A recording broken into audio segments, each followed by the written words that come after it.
Goeienaand broers en susters. Welkom by ons erediens vanaand. Ons het net 2 afkondigings wat ons graag met julle wil deel. Eerstens die kollektes vanaand tydens die erediens vir barmhartigheid by die deure vir die Emeritaatsfonds. En dan wil ons julle graag uitnooi die 4de tot die 6de September of die 9de vir sommige, maar regtig die 4de tot die 6de September het ons gemeentekamp, Wildtuinkamp. Die lyste is hier agter hierdie muur teen die bord. As julle wil gaan saamkamp, asseblief skryf julle name op. As julle wil in chalets bly, is julle welkom. Boek 'n chalet dan net self. Ons gaan net nie dit is nie deel van die groepsbespreking nie. Maar ons nooi julle graag uit om saam te kom kuier nog steeds. As julle dan ook op die manier wil saam kuier. Dis dit van die kerkraad se kant af. Ons raak so 'n oomblik stil vir die Here.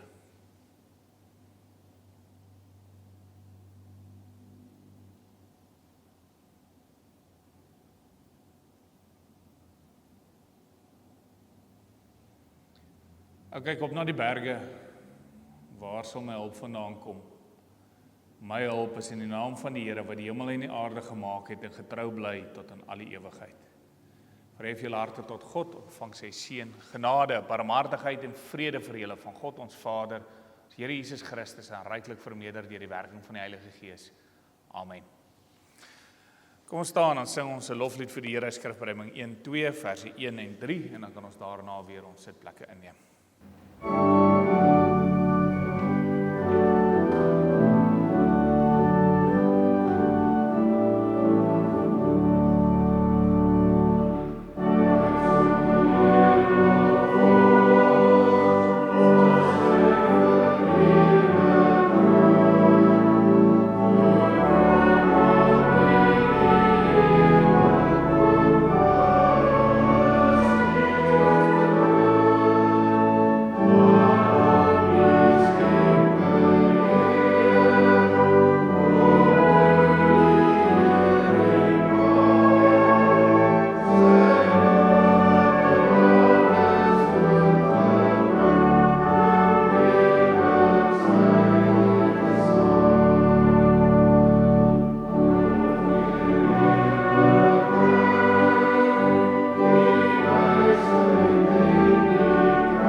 Almagtige God, Hemelse Vader,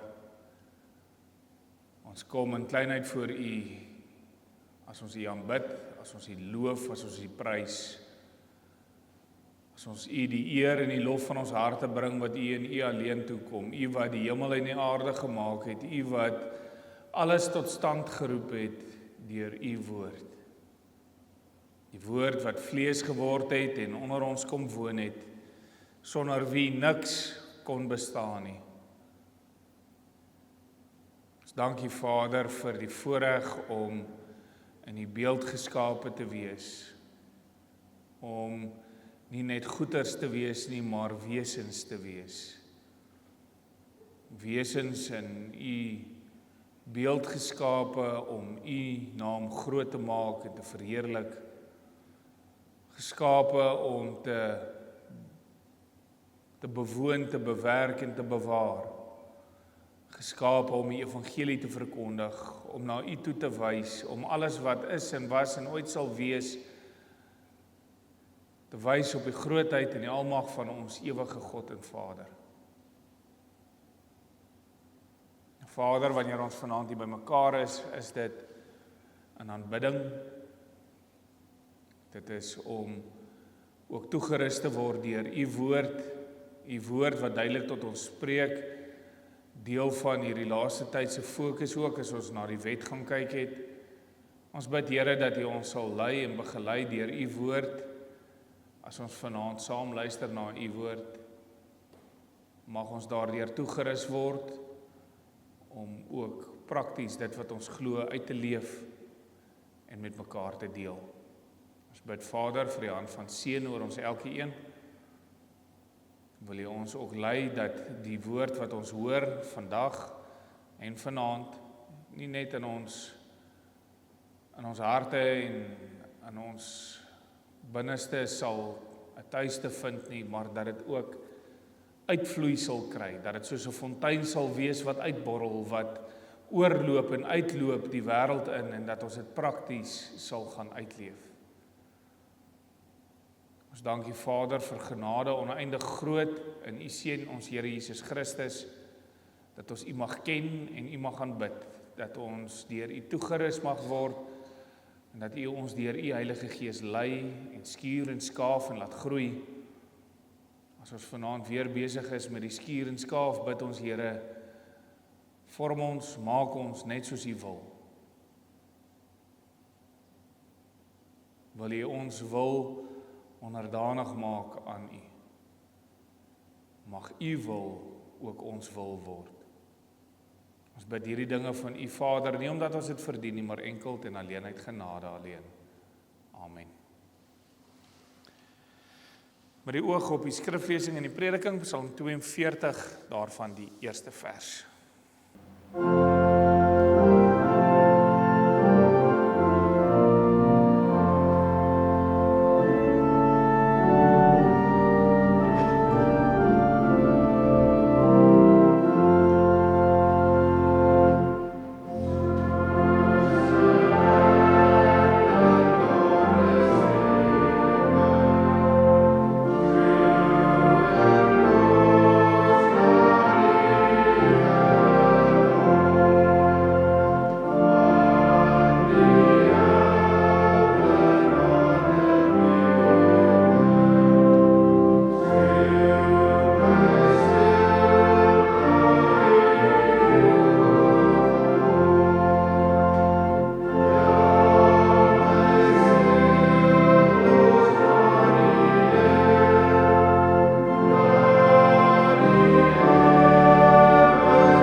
Geliefdes in ons Here Jesus, ons is vanaand by Sondag 44 van die Heidelbergse Katekismus.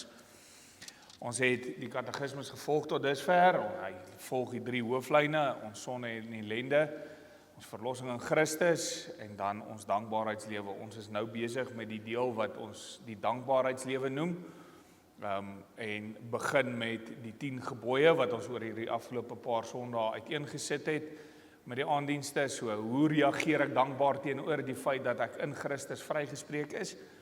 En dan, wanneer ons vanaand klaarmaak, gaan ons dan oor na die volgende fase toe, wat dan die vernaamste deel van ons dankbaarheidslewe genoem word, naamlik gebed. En gaan ons bietjie ingaan op die Onse Vader.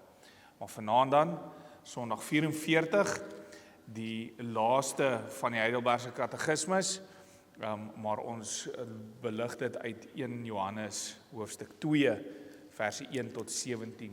Ons luister saam na die woord van die Here. Dit skryf ek aan julle, my liewe kinders, dat julle nie moet sondig nie, en as een van ons sondig, ons het Jesus Christus, die regverdige, as ons voorspraak by die Vader. Hy is die versoening vir ons sondes, en nie net vir ons sondes nie, maar ook vir die van die hele wêreld.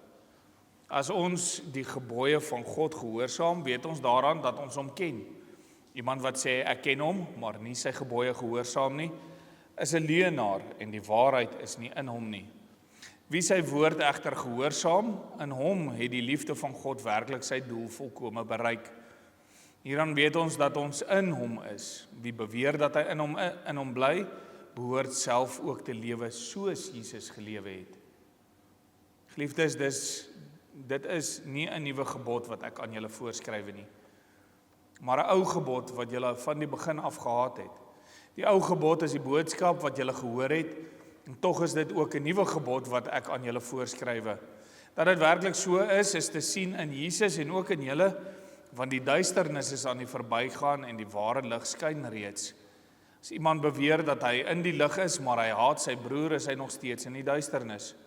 Wie sy broer liefhet, bly in die lig, en daar is niks wat hom laat struikel nie. Maar wie sy broer haat, is in die duisternis en lewe in die duisternis, en weet nie waar hy gaan uitkom nie, omdat die duisternis hom blind gemaak het. Ek skrywe vir julle, liewe kinders, omdat julle sondes vergewe is in die naam van Jesus. Ek skrywe vir julle vaders, omdat julle Jesus ken, wat van die begin af daar was. Ek skrywe vir julle jong mense, omdat julle die bose oorwin het. En ek het vir julle geskrywe, kinders, omdat julle die Vader ken. Ek het vir julle geskrywe, vaders, omdat julle Jesus ken, wat van die begin af daar was.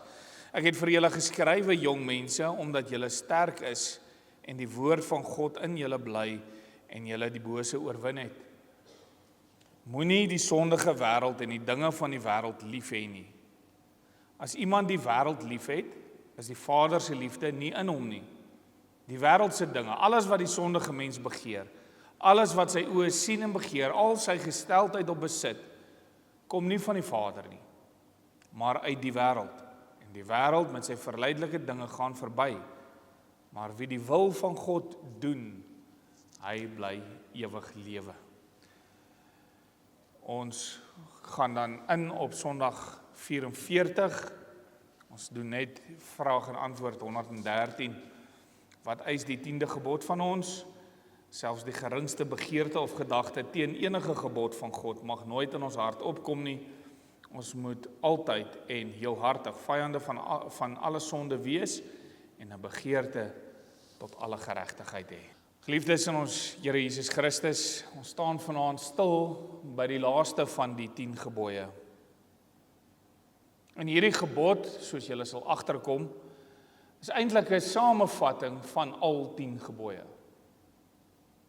Die gebod lui eenvoudig, jy mag nie begeer nie. Samevattend, jou begeerte moet wees om die Here te dien, die eerste 5 gebooie. As ek die Here liefhet en hierdie begeerte het om hom te dien, dan is daar net een God. Sal ek nie ander gode aanbid nie, sal ek die Here se naam nie uitelik gebruik nie. Sal ek die Sabbatdag heilig ter wille van hom, en sal ek uiteindelik ook my vader en my moeder eer ter wille van hom wat die hoogste gesag is. My begeerte moenie wees om myself te verryk of my naaste te na te kom nie, die laaste 5 gebooie. As ek my naaste liefhet soos myself, sal ek nie doodmaak nie, sal ek nie egbreek pleeg nie, sal ek nie steel nie, sal ek nie vals getuienis aflê of begeertes hê nie. So die katekismes vat dit dan ook mooi saam, en hy sê selfs die geringste begeerte of gedagte teen enige gebod van God. So, baie keer vra mense vir my, maar dominee, mag ek dan nou nie begeertes hê nie? Hoor mooi wat sê die katekismes. Dis die geringste begeerte of gedagte teen die gebod van God. Mag nooit in ons hart opkom nie. Ons moet altyd en heel hartig vyande van die sonde wees en 'n begeerte tot alle geregtigheid hê. In die 10de gebod gaan dit dus oor die hele wet. Dis 'n samevatting en praat uiteindelik dan met die mens se hart en vra, wat is jou ingesteldheid teenoor jou verhouding met God? Want die dinge wat jy begeer, gaan dit verklap. Dit wat jou dryfveer is, die dinge wat jy so hard najaag, dit gaan verklap wat jou verhouding met die Here is. Die 10de gebod praat met dit wat 'n mens se hart wil hê. Maar miskien moet ons eers vir mekaar sê, maar wat sê die woord van God oor die mens se hart? Spreuke 4 vers 23 leer ons mooi wees versigtig met dit wat in jou hart omgaan, want dit bepaal jou lewe. Dit wat ek begeer, dit wat ek soek, dit wat vir my belangrik is, dit bepaal jou hele lewe. En hierop waarsku die woord van God ons ook in Jeremia 17 vers 9, die hart is bedriegliker as enigiets anders. Hy is ongeneeslik, wie kan hom verstaan? En dan sê hy, ek die Here deurgrond en toets die hart en verstand. Ons harte is bedrieglik, want dit wat ons dink ons soek, is nie noodwendig altyd vir ons goed nie, en dit kom van die sondeval af. Toe God die mens geskep het in staat om te kies die mens die eie ek. En van daar af kan ons nie anderste nie, ons kies die eie ek. En elke ding wil ons altyd hê wat ons self wil hê. En dis nie van nature dat ons dink aan wat is goed vir 'n ander nie, of dat ons dink aan wat is dit wat God van ons wil hê nie. Die hart is bedrieglik, want hy lei ons dikwels na dit wat ons harte begeer. Dis wat die woord ook vir ons sê in Jakobus, hoofstuk 2, as hy sê, God kan nie verlei word en self verlei God niemand nie, maar die mens word deur sy eie begeertes aangelok en saamgesleep. En as daai begeerte bevrug geraak het, dan loop dit uit op die sonde en die sonde loop uit op die dood. Dis wat ons harte doen. Dink dit was, en nou is ek nie seker of was dit Calvin of Luther nie, maar een van die twee het gesê, ons harte is afgodsfabrieke. Ons is geneig om te soek dit wat ons wil hê.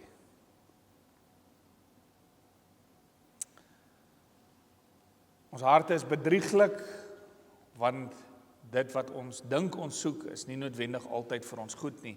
En die voorbeeld is al gebruik, en dat ons dikwels soek en vra vir goed wat ons dink vir ons sal goed wees, maar uiteindelik is dit God wat die hart deurgrond en toets, wat weet wat vir ons goed is.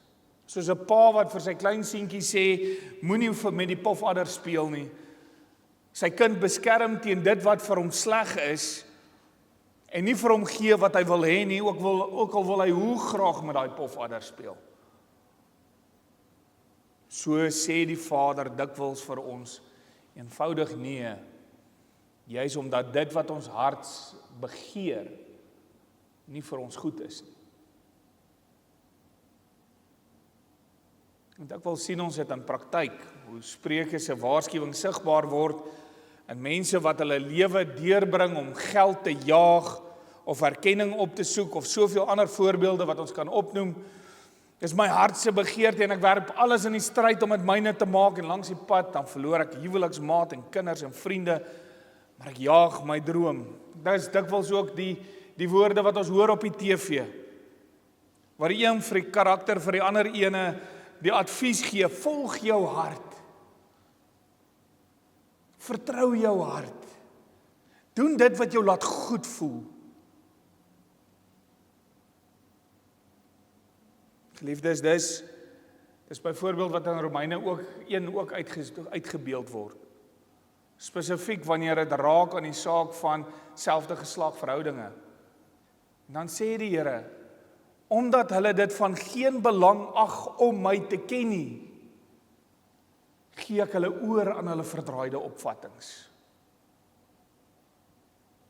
Dis wat gebeur wanneer ons begeertes ons laat beheer. Wanneer ons so opgevang raak in ons begeerte, omdat ons dit van geen belang ag dan meer om God te ken nie, dat die Here ons aan ons eie begeertes oorgee.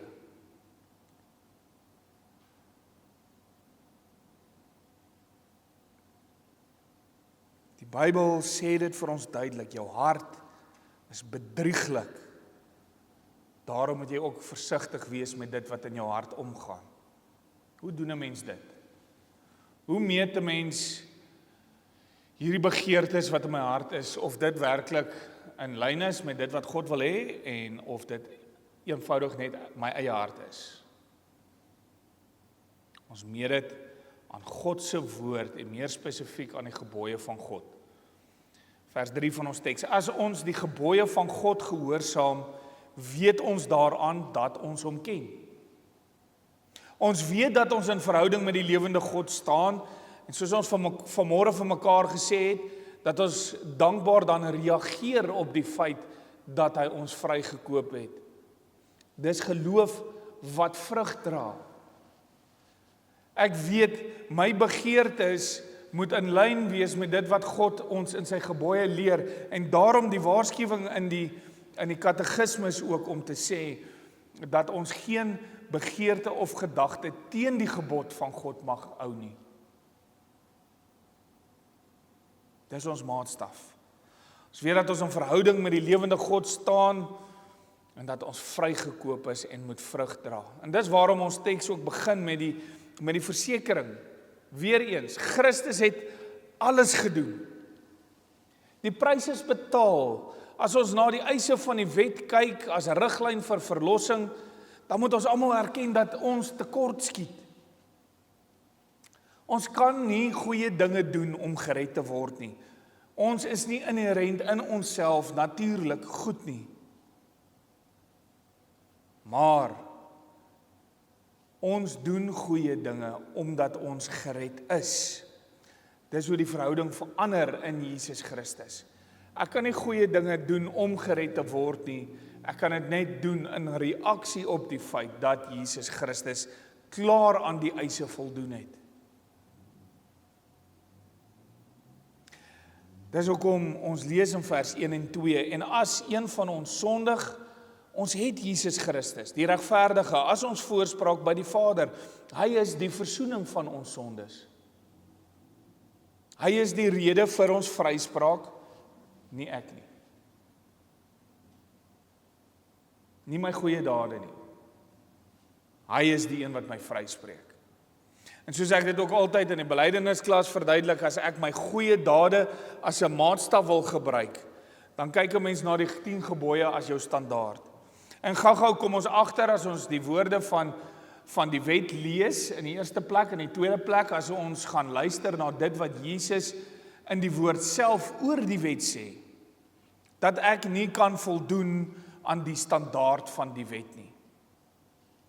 Want die wette sluit ons gedagtes en woorde ook in. Dis in uitsprake wat Jesus gemaak het, soos as jy jou broer uitskel vir 'n idioot, is jy strafbaar voor die helse vuur.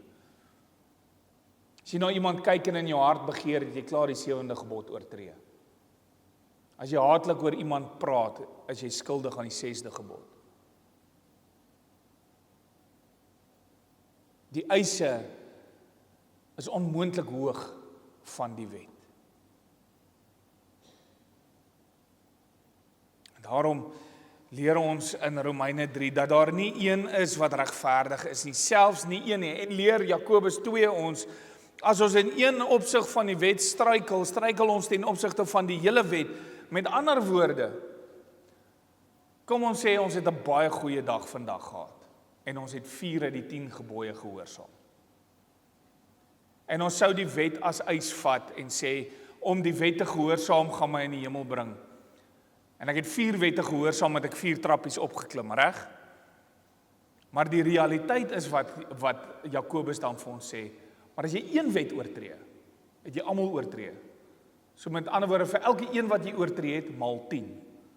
So as ek 4 gehoorsaam het, is dit 6 wat ek oortree het. Dit beteken ek skuldig 60 keer. Is dit 'n wiskundige som wat jy ooit in die positief gaan bring, as jy 4 op en 60 teruggaan? Dis nie 'n manier nie. Ek kan nie myself red nie. Ek kan nie daai rekening betaal nie. Dis onmoontlik. En daarom dat Romeine 3 sê, daar's nie een wat regverdig is nie, selfs nie een nie. En nou kom ons Here Jesus Christus, en hy lewe 'n lewe volmaak gehoorsaam aan die totale wet, maar word gestraf soos 'n wetsoortreder. Die regverdige dra die straf vir die onregverdige. En daarom het hy die prys volmaak betaal, daardeur, omdat hy volmaak gehoorsaam is, maar tog behandel word soos een van ons.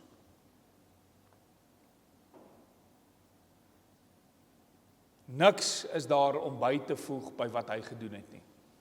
Dis hoekom mense soos R.C. Sproul sê, die enigste ding wat jy na die tafel toe kan bring van verlossing, is die sonde wat dit noodsaaklik maak.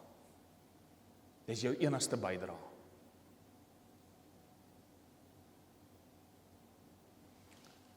In Christus is egter die som volmaak afgehandel en betaal.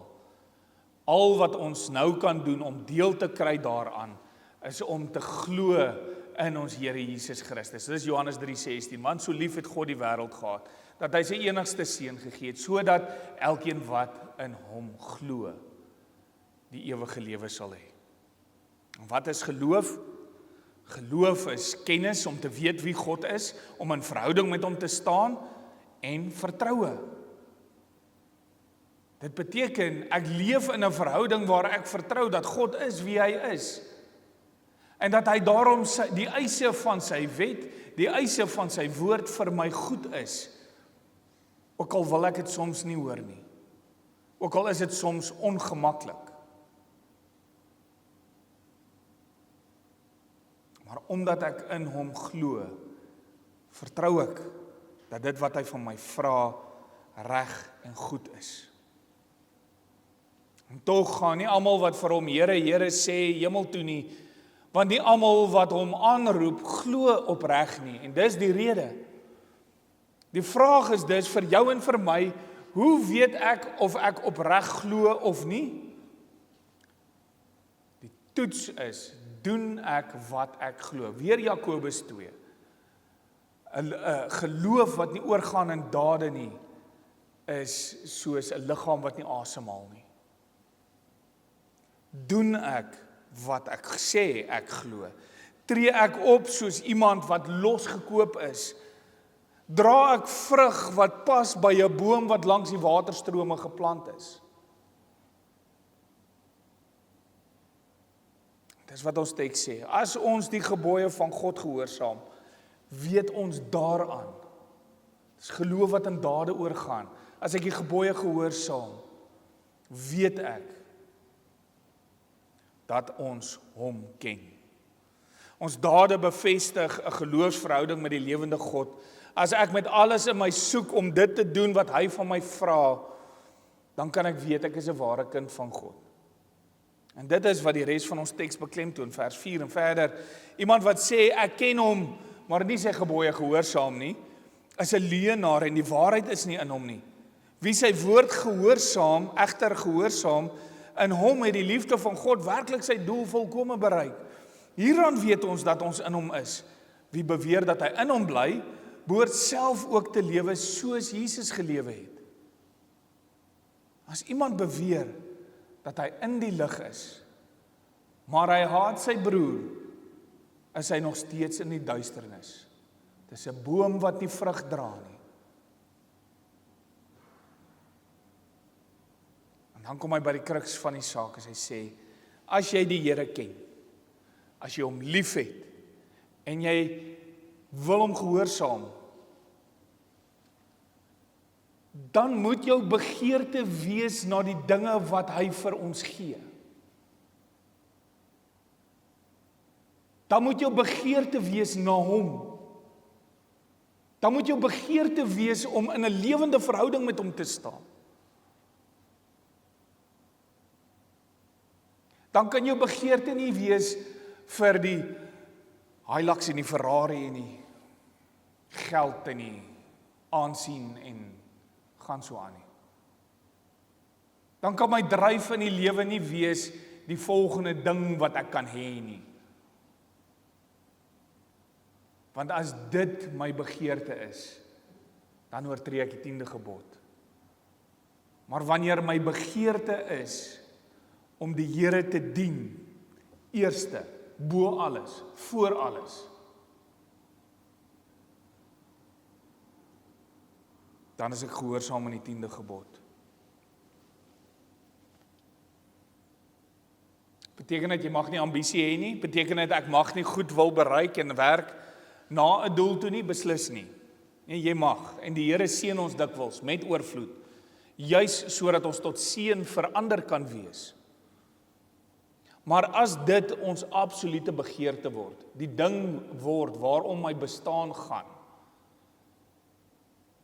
die saak is wat my lewe oorheers, sodat ek verhoudings en God se gebooie afskeep, dan is ek besig met afgoderry, dan is ek besig om my begeertes te aanbid en nie die lewende God nie. En daarom die opdrag, moenie die sondige wêreld en die dinge van die wêreld lief hê nie. As iemand die wêreld lief het, is die Vader se liefde nie in hom nie. Wanneer dit my liefde is en ek offer die volgende tyd op, integriteit, tyd, verhoudings en stilte tyd, as ek dit opoffer om te bereik wat ek ook al wil hê, dan is ek nie besig om 'n geesvervulde lewe te lei nie. Maar my begeerte moet eerder wees vir die koning en sy koninkryk. Wie hy is, wat hy van my wil hê, tot voordeel van ander in die koninkryk van God. Dit moet my liefde wees, dit moet my fokus wees, dit moet my begeerte wees. En daarmee die belofte, maar wie die wil van God doen, bly ewig lewe. Geliefdes, in die wet van die Here gaan dit nie primêr oor 'n lys van moets en moenies nie. Dit gaan oor 'n duidelike riglyn oor hoe ons vir die Here kan lief wees. Hoe ons hierdie liefde prakties kan uitleef. Sigbaar vir ons naaste, maar ook duidelik en doelbewus prakties in ons eie lewens. As ek volgens die riglyne van die wet leef, in verhouding met God, en my diepste begeerte is om hom te dien tot voordeel van my naaste, dan is ek besig om nie net die 10de gebod te gehoorsaam nie, maar ook om die ganse wet te gehoorsaam. En daarom word die wet ook saamgevat in die 2 liefdesgebooie, liefde vir God en liefde vir my naaste. Dit moet my hart se diepste begeerte wees.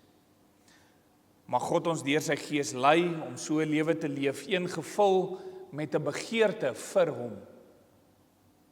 En weet, die Here sal al die ander dinge wat jy nodig het, ook saam met dit vir jou gee. Mag God ons deur sy Gees daartoe help. Amen. Kom ons bid saam. Almagtige God, Hemelse Vader,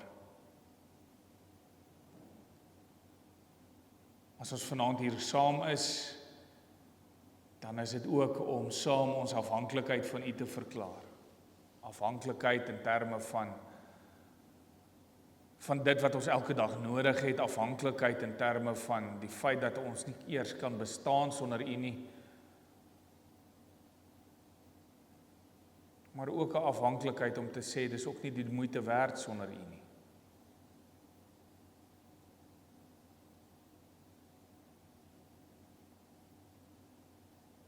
Ons is hier omdat ons die diep begeerte het om U te ken. Omdat ons die diep begeerte het om U te aanbid. Ons bid Vader dat U hierdie begeerte sal seën en sal uitbrei en sal laat groei, sodat ons uiteindelik ook so voor U kan staan as U kinders en die bevestiging kan kry van die ewige lewe. Gee Vader dat ons nie ligsinnig sal omgaan met ons verhouding met U nie, dat ons dit nie goedkoop sal maak deur ons optrede nie, dat ons nie maar net sonde en sonde en sonde ophoop op alles en maak asof alles op die einde van die dag sal uitwerk, omdat ons weet ons Here Jesus Christus betaal het vir die sonde nie. Maar vul ons harte eerder met dankbaarheid. Mag ons doen dit wat U vir ons leer in U woord. En mag ons dit uitdra daar waar ons beweeg in ons samelewing. Lei ons hierin, o Vader, omdat ons sonder U dit nie kan doen nie. Dit bid ons om Christus ontwil alleen. Amen. Ons gee geleentheid vir ons dankoffer. Kom ons antwoord op die skriflesing en die prediking met lied 528, daarvan die eerste en die tweede vers. Daarna ontvang ons die seën van die Here waarop ons met die amen antwoord.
Verhef jou harte tot God en ontvang sy seën. Die genade van ons Here Jesus Christus en die liefde van God en die gemeenskap met die Heilige Gees is en bly met elkeen van u. Amen.